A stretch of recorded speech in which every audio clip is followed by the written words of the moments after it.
Bismillah, mohon maaf, ini lanjutan video yang sebelumnya karena terputus. Baik, jadi orang yang menanggung kewajiban untuk menjalankan perintah Islam dan juga meninggalkan larangan Islam adalah orang yang disebut mukallaf. Siapa mukallaf? Mukallaf itu orang yang dewasa dan berakal sehat. Kemudian tambahan ahibati fillah bahwa seorang anak itu dinyatakan dewasa dengan beberapa tanda.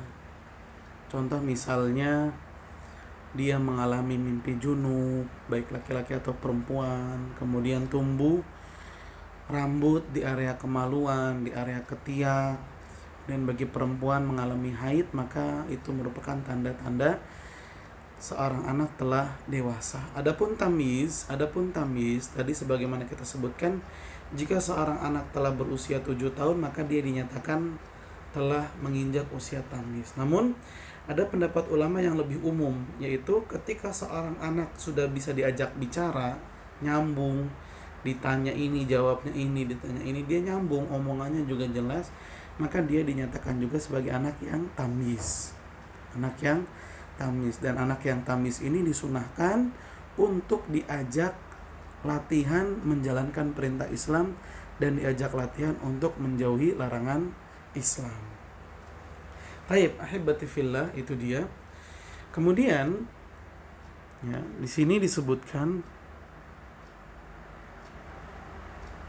dan tidak termasuk hal ini yaitu kewajiban zakat dan kewajiban-kewajiban yang berkaitan dengan harta.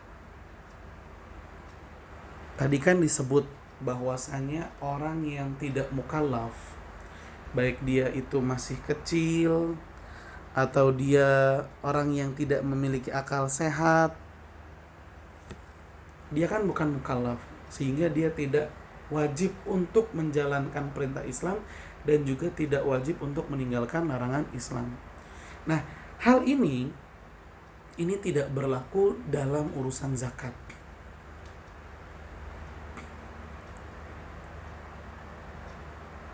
Dengan bahasa mudahnya, zakat itu tetap berlaku kewajibannya pada anak kecil dan juga orang gila. Ya, berbeda nih, ini pengecualian nih. Kalau zakat, dia nggak melihat apakah pelakunya udah dewasa, apakah pelakunya orang yang berakal sehat, enggak. Semua terkena. Mau masih kecil, mau orang gila, kena. Apalagi dewasa dan orang yang waras. Karena kewajiban zakat ini terkait dengan sebab. Ya. Kewajiban zakat ini kaitannya dengan sebab. Munculnya kewajiban zakat itu berkaitan dengan sebab.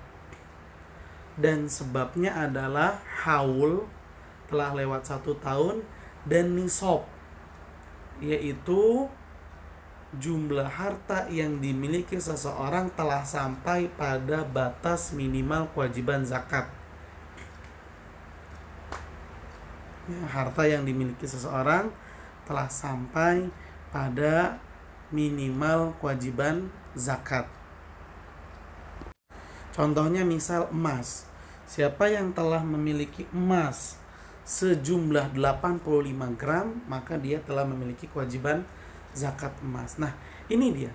Kewajiban zakat itu muncul berkaitan dengan sebab, yaitu nisab dan haul. Dan tidak terkait dengan kondisi si pelaku. Maka mau pelakunya anak kecil, mau pelakunya dewasa, mau pelakunya orang gila, mau pelakunya orang yang waras, kalau sebab wajib zakat telah ada, maka dia harus menunaikannya. Cuma kalau orang dewasa dan berakal sehat, ya dia menunaikannya dengan sendiri. Tapi kalau anak kecil dan orang gila, anak kecil dapat harta warisan misalnya, orang gila juga mendapatkan bagian warisan misalnya. yang telah mencapai kewajiban zakat. Maka yang mengurus zakatnya adalah orang yang bertanggung jawab mengurusinya. Anak yatim ya walinya, orang gila ya yang mengurusinya. Maka merekalah yang mengatur kewajiban zakat yang berlaku pada harta anak kecil atau orang gila.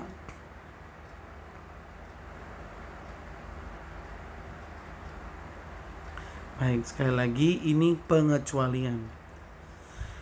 Dan taklif, ini perlu diperhatikan, taklif, pembebanan dengan perintah dan larangan, itu sebetulnya mencakup orang Islam dan orang kafir. Nah, kalau tadi kan kita pembahasannya anak kecil, orang dewasa, orang yang gila dengan orang waras. Itu mukallaf kaitannya di situ. Berarti tidak melihat kepada agamanya. Selama dia dewasa, selama dia berakal sehat, maka dia mukallaf. Mau dia Islam, mau dia orang kafir. Dengan kata lain, orang kafir pun sebetulnya mereka menanggung kewajiban untuk menjalankan perintah Islam dan menjauhi larangan Islam itu.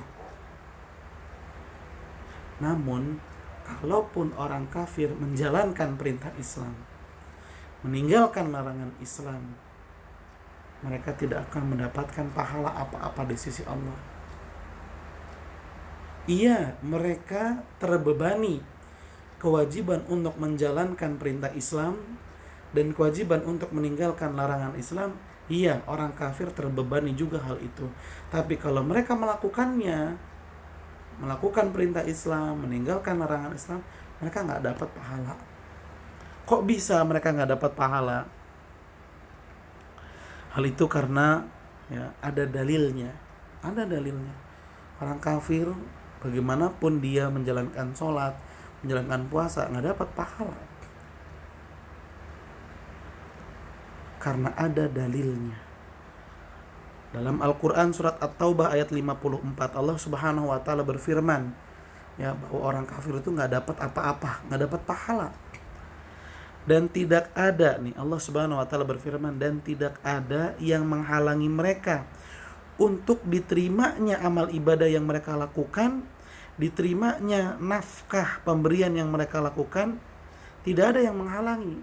Sebetulnya itu bisa-bisa saja mendatangkan pahala, diterimanya pemberian-pemberian mereka, hanya saja karena mereka kafir kepada Allah dan Rasul-Nya, maka semua amalan orang kafir tidak bernilai pahala apa-apa.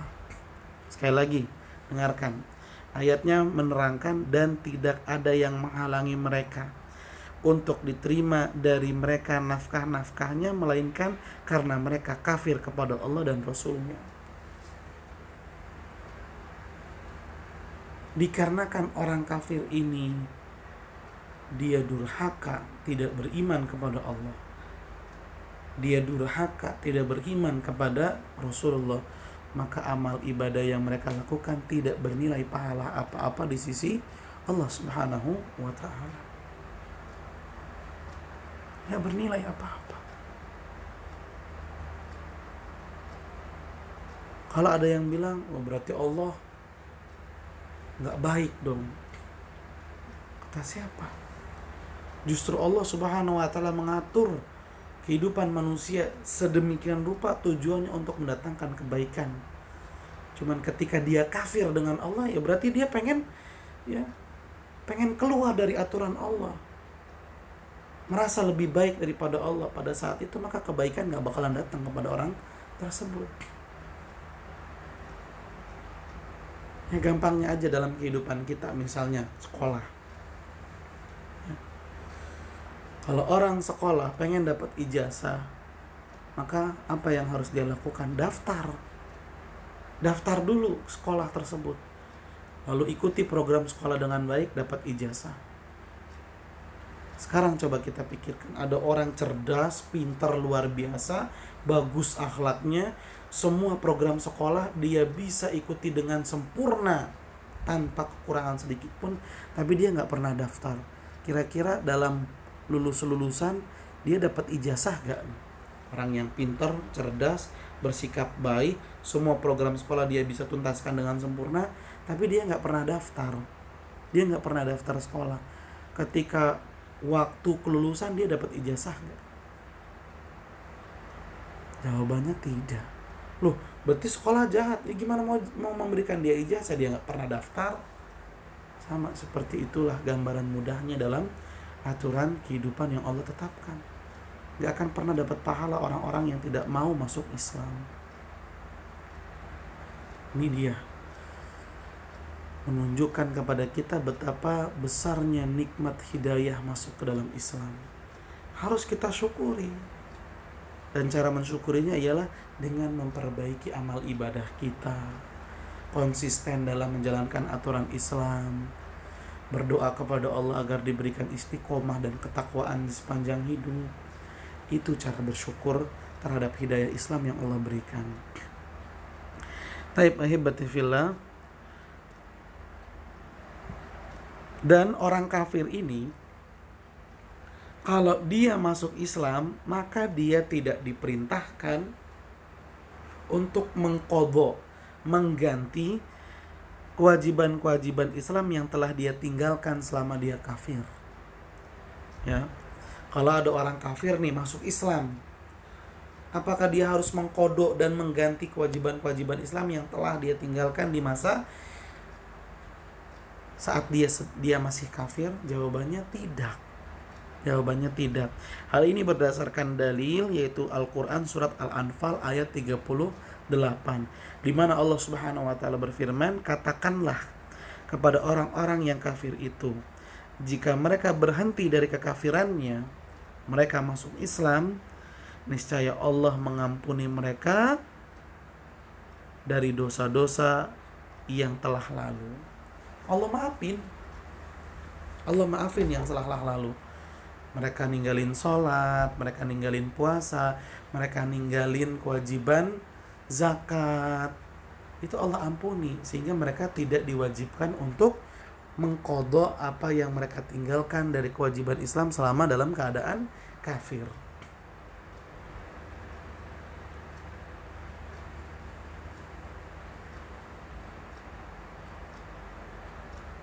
Kemudian juga diperkuat oleh hadis di mana Nabi Muhammad SAW bersabda, "Apakah kamu tidak mengetahui, wahai Amr, bahwa Islam menghapus apa-apa, yaitu dosa-dosa yang telah lalu?" Nah, ini sabda Nabi SAW. Hadis sahih yang diriwayatkan oleh sahabat bernama Amr bin As. Ya, Nabi mengatakan, "Wahai Amr, apakah kamu tidak tahu bahwasanya Islam itu akan menghapus semua dosa yang telah lalu?"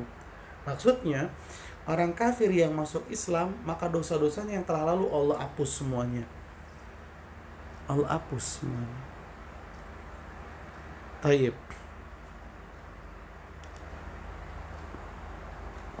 Itu dia. Dan jika orang kafir dia meninggal tetap dalam keadaan kafir, maka dia akan disiksa gara-gara meninggalkan sholat, gara-gara meninggalkan puasa, gara-gara meninggalkan zakat. Sekali lagi, orang kafir itu dia juga terkena beban kewajiban untuk menjalankan perintah Islam dan menjauhi larangan Islam. Dia terkena kewajiban ini. Namun ketika dia melaksanakannya gak diterima, pahalanya gak ada. Ketika dia melaksanakannya gak dapat pahala. Dan kalau dia meninggalkannya, dia berdosa dan akan disiksa. Ruginya luar biasa. Ya, makanya sekali lagi, Islam itu hidayah yang paling mahal yang Allah berikan kepada kita. Lihat orang kafir, mereka terkena kewajiban Islam. Kalau mereka jalankan, mereka gak dapat pahala selama mereka kafir. Dan kalau mereka meninggalkannya, mereka akan disiksa gara-gara meninggalkannya. Lihat, di dalam kitab kita dijelaskan, orang kafir jika meninggal dalam keadaan kafir, dia akan disiksa apabila meninggalkan kewajiban Islam. Hal ini berdasarkan firman Allah Subhanahu wa taala ya, dalam surat Al-Muddatsir ayat 32 sampai 37. Dengarkan. Para malaikat bertanya kepada orang-orang kafir yang masuk ke dalam neraka, "Apa yang menyebabkan kamu masuk ke dalam neraka Sakor?" Kata penjaga neraka. Maka orang-orang kafir yang masuk neraka itu pun menjawab, "Kami dahulu tidak termasuk orang-orang yang mengerjakan sholat." Dengarkan. Kami dahulu tidak termasuk orang-orang yang mengerjakan sholat. Dan kami tidak pula memberi makan kepada orang miskin. Dan kami adalah orang yang selalu berbicara tentang kebatilan bersama dengan orang-orang yang membicarakannya. Itu ngomongin hal-hal yang buruk. Dan kami adalah orang-orang yang tidak percaya dengan hari kiamat sampai datang kepada kami kematian. Lihat, Allah Subhanahu wa taala menyebutkan kelak di hari kiamat orang kafir ditanya sama penjaga pintu neraka, "Kok bisa kamu masuk neraka?" Lalu orang kafir itu juga menjawab, "Waktu di dunia saya nggak sholat." Ya, padahal dia kafir. Dia nggak sholat, dihukum dia. Karena memang kewajiban sholat juga berlaku kepada orang kafir. Maka orang kafir ini ruginya luar biasa. Dia udah terkena kewajiban Islam. Kalau dia laksanain gak dapat pahala. Kalau dia tinggalin juga malah berdosa, dia disiksa. Maka sungguh nikmat mendapatkan hidayah Islam.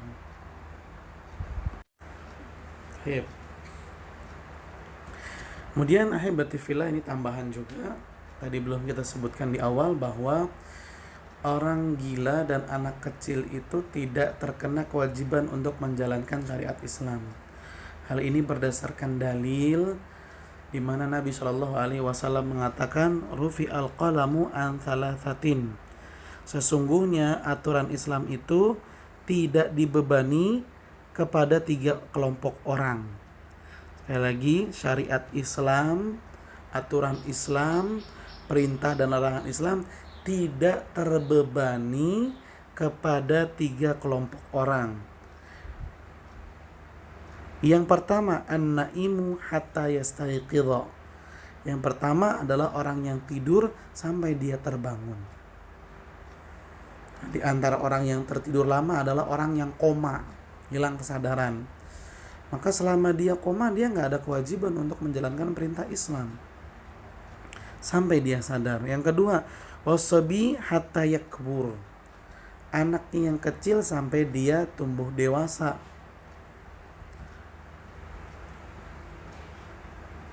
Wa minal majnun hatta yafiq. Kemudian orang gila sampai dia sadar. Orang gila sampai dia sadar. 3 kelompok orang ini, kata Nabi Muhammad SAW, mereka semua tidak terkena kewajiban menjalankan perintah Islam dan juga tidak terkena kewajiban untuk meninggalkan larangan Islam.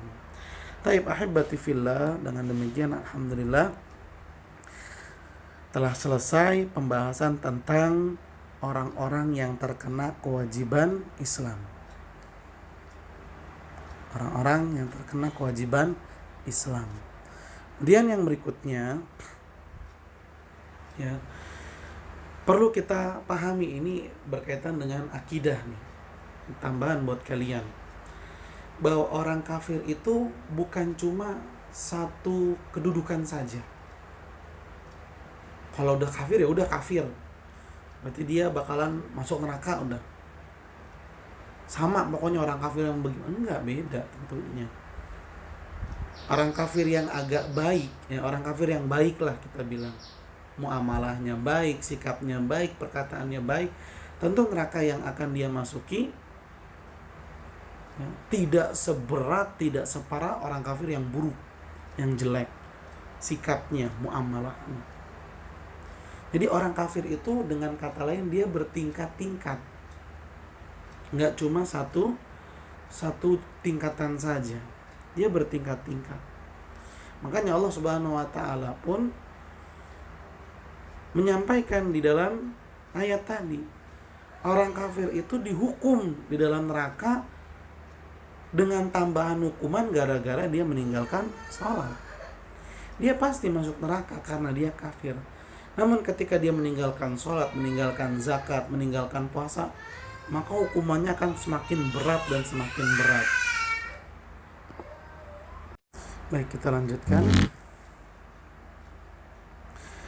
Kemudian pembahasan yang berikutnya adalah penghalang-penghalang taklif.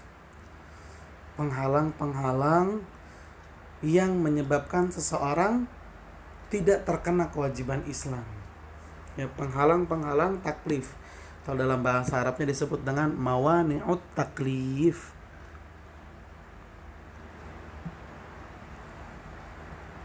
Bentar. Di sini disebutkan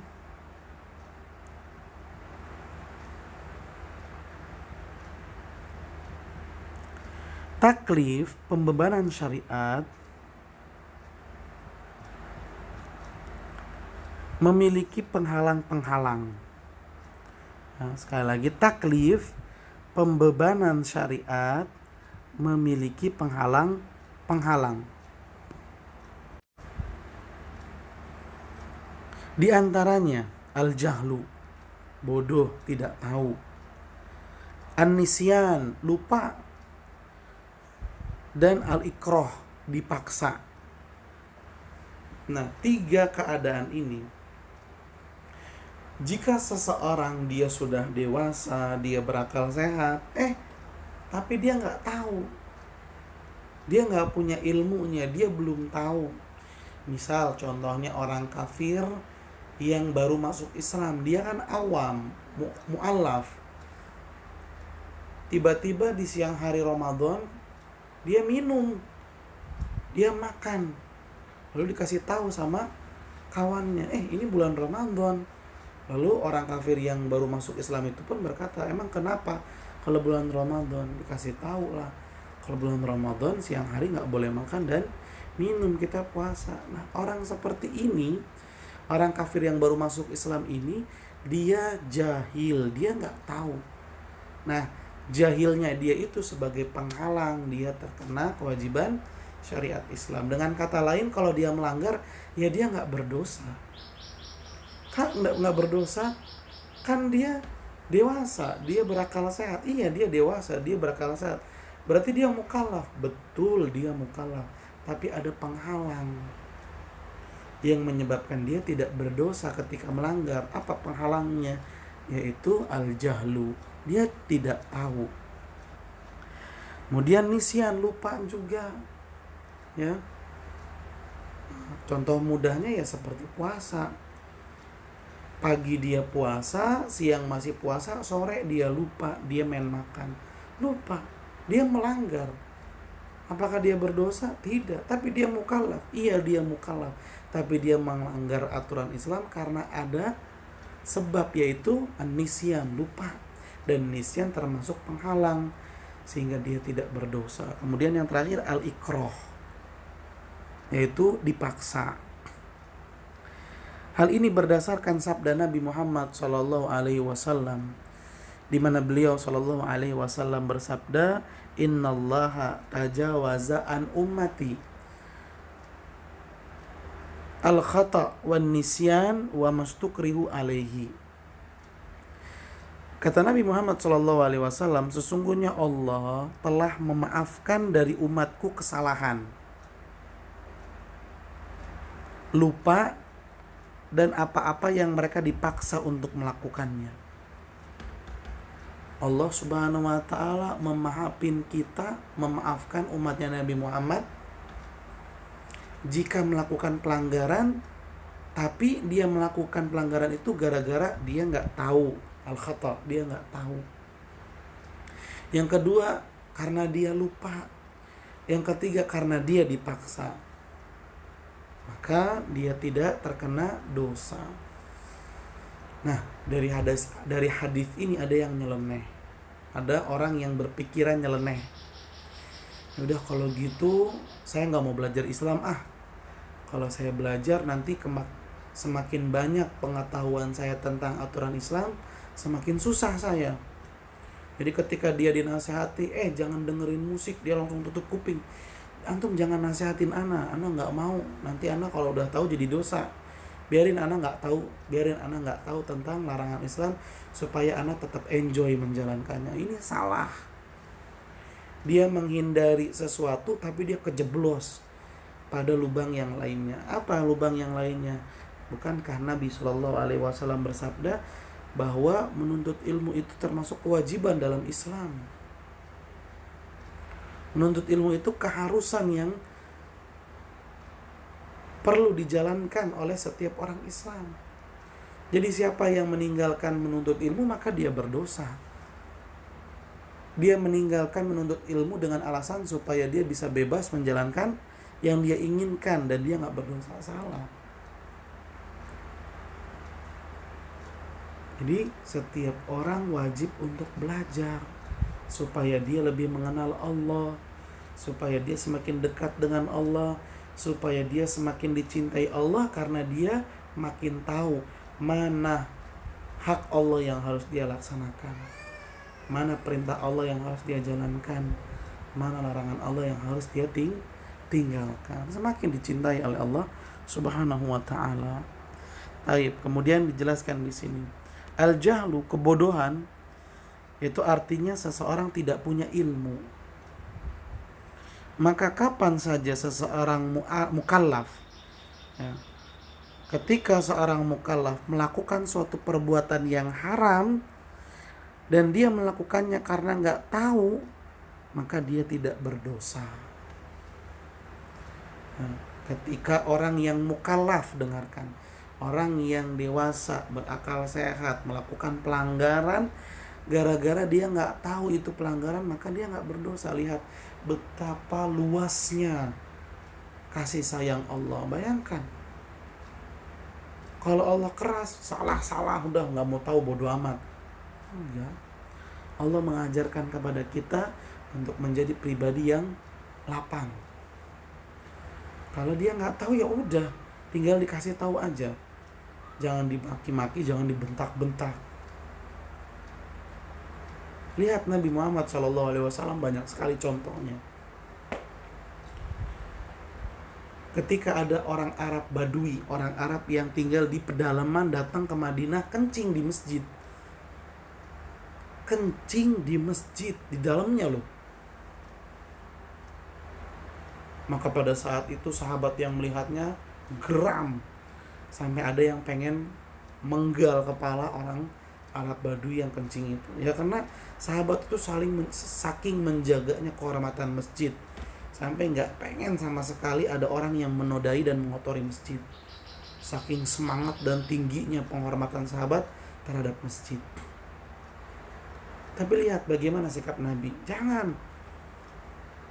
Jangankan dipenggal, ditegur aja jangan, kata Nabi. Biarin aja dia tuntasin dulu